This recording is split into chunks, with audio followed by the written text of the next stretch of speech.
أعوذ بالله من الشيطان الرجيم بسم الله الرحمن الرحيم والعصر إن الإنسان لفي خسر إلا الذين آمنوا وعملوا الصالحات وتواصوا بالحق وتواصوا بالصبر.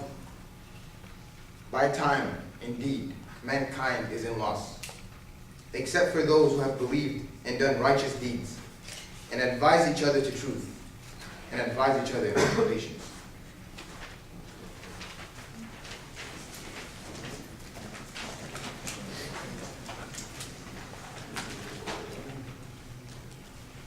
And for now I'm going to read from the event blurb and later from the speaker's bio.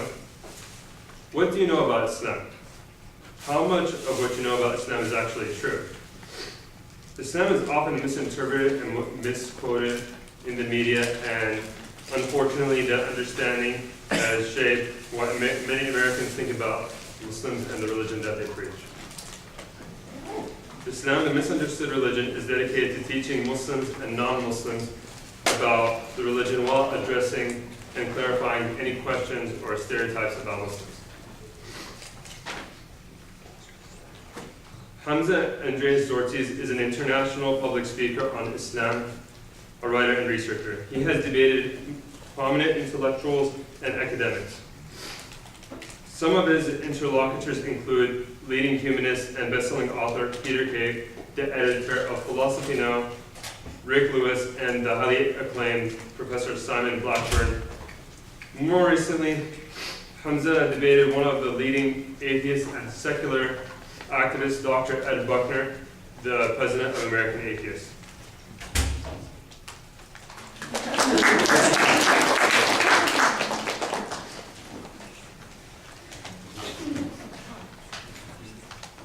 I'm going to start as Muslims do in the name of God. In Alhamdulillah, wassalatu wassalamu ala Rasulillah. Amma ba'd. Brothers and sisters and friends, I greet you with the warmest Islamic greetings of peace. Assalamu alaikum wa rahmatullahi wa barakatuh. For those who are not Arabists, that actually means may the peace and blessings of God be upon you all. Today's presentation is on Islam, the misunderstood religion. Now before we go deeply into the presentation, I think we have to discuss first and foremost, what does Islam actually mean? We hear all this rhetoric. Islam is peace, Islam is good, Islam is great. Even Bush said Islam is peace. And I think Obama recently said Islam is peace. Actually, Islam is not peace. Islam actually comes from the word to submit. And it shares the same root of peace, but essentially it means that Islam is the peaceful submission to God, and as a result of submission to God, you attain tranquility and peace. So Muslims will humbly claim that in submission to God, we free ourselves from the shackles of the material world, and we enslave ourselves to God, and thus we attain true liberty and freedom. However, I want to ask you a question. When you think about Islam, what do you actually think? Terrorism, jihad, Fox News, CNN, bad people, oppression, tyranny, totalitarian regimes, barbaric, medieval, backward, 9/11, 7/7, terrorism, weapons of mass destruction. Anything else? Does anyone else have anything else to add to that? Submissive women. There you go. Submissive women. In my case, submissive man. So there's lots of terms and labels that we attribute to the word Islam. So my purpose today is really to demystify some of these misconceptions about Islam. So let's start with misconception number one. I think it's apt to start with this one because it really gives you the foundations of the Islamic worldview. And misunderstanding or misconception number one is that Islam is irrational. It's just blind faith. This is a type of typical narrative we hear from the atheists or the secularists when it comes to religion and specifically Islam. Now, I don't want to get into a lengthy philosophical discussion. Rather, I want to give you some points for you to consider so you could come to certain conclusions about what Islam is all about. Now, Islam has an intellectual foundation. It's not based on just blind faith. We Muslims would argue this is a specific European and a specific Christian narrative. Now, when you go into European history, what do we see? We see, for example, an interpretation of the Catholic Church using the coercive arm of the state to prevent any philosophical thinking, progress, or understanding about man, life, and the universe. And as a result, that facilitated the 80-year war, the 30-year war, the massacre on St. Bartholomew's Day. Essentially, there was bloodshed in the name of religion. Blood was almost chin high. The Europeans were drowning in blood in the name of religion. We had this clash with the Catholic and the Protestant tradition. And as a result of this specific European and Christian historical narrative, we now assume that therefore all religions are the same.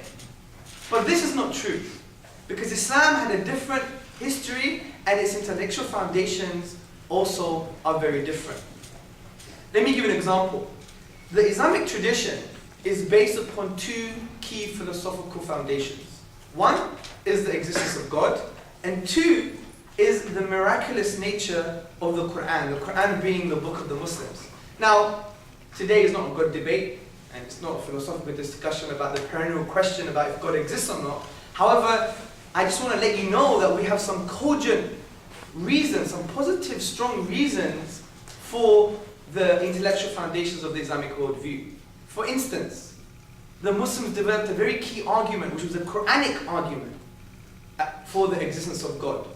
As the Quran says, do you think the heavens and the earth, in other words the universe, was created out of nothing? And this developed into the Kalam cosmological argument, which can be traced back to the 11th century theologian and philosopher Al-Ghazali. And it's summarized in a very modern way in the following few statements. One, whatever begins to exist has a cause. Two, the universe began to exist, which we can justify from cosmological, scientific, and philosophical perspectives. And three, therefore, the universe is a cause. So we justify that the universe is a cause, but we also, upon conceptual analysis, come to the conclusion that this cause must be one, unique, immaterial, eternal, and it has a will. Therefore, it can have a relationship with human beings.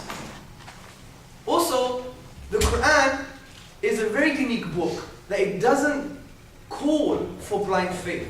In essence, the Quran is also a very existential text. What that means is, it refers to the self and talks to people directly in a very imposing manner. But this imposition, brothers, sisters, and friends, is actually quite positive, because it really wants to positively engage with your mind and with your inner disposition.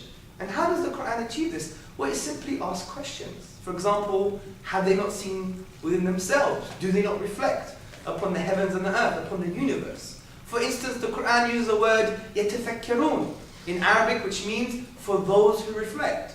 And this word has profound implications, because when we see what this word actually means, it means do not be a desert romantic. Do not touch the sand and just look at the stars. Rather, it means the thing that you're reflecting upon, you must inquire about its implications. What does it mean that there's a beginning to the universe? What does it mean to be a human being? Because the Quran also says, are you just a product of society? Are you just a reaction of a social process? Who are you? What does it mean to be a human being? And this is why the Quran says, do not follow your forefathers. Do not follow social pressure. Follow what is right. And what is right comes from deep thinking. And the Quran goes much further than this, because it actually gives us good reasons to believe in the book. For instance, the Quran says in the 2nd chapter, if you're in doubt, so it's actually talking to those who doubt the book. Atheists, humanists, agnostics, other traditions, philosophers, scientists. If you're in doubt about this book, which we have sent down to our servant, referring to the Prophet Muhammad, peace and blessings be upon him, then bring one chapter like it and call on your witnesses and supporters and helpers besides God if you are truthful. So this is almost a falsification test, a challenge to the whole of humanity to produce something like the Quran. Now, just to summarize the argument, Muslims would humbly argue that the Quran is very special for many reasons. And these reasons include historical, linguistic, and scientific. Because there are some statements in the Quran that could not have been uttered by a 7th century Arab who was illiterate. Specifically, when we understand that the nature of historical knowledge, scientific knowledge, and linguistics was not to the level that we know of today. Let me give you an example from a scientific perspective. The Quran mentions something about mountains in various places. It says, for instance, mountains have pegs. They have root-like structures.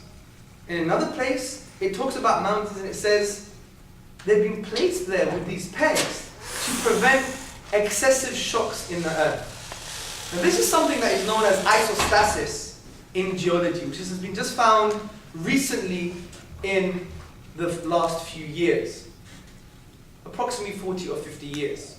And also, if we refer to the book Earth by Dr. Frank Press, we see that mountains have roots. And they have root-like structures which are 7 to 15 times the size of the mountain itself. So how can the Prophet Muhammad, peace and blessings be upon him, who was a 7th century desert Arab, illiterate, have known such information?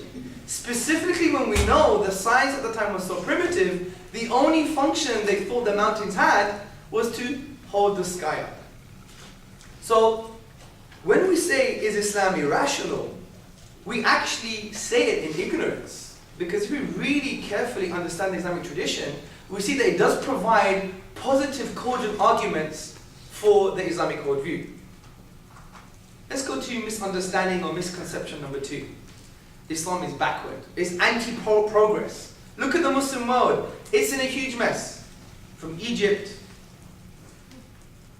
to anywhere else in the Muslim world, frankly. That's just the reality, okay? Now, if we look into history, and the reason I'm specifically choosing history, because one would argue that Islam was more or less implemented comprehensively in the past. Because today, what do we have?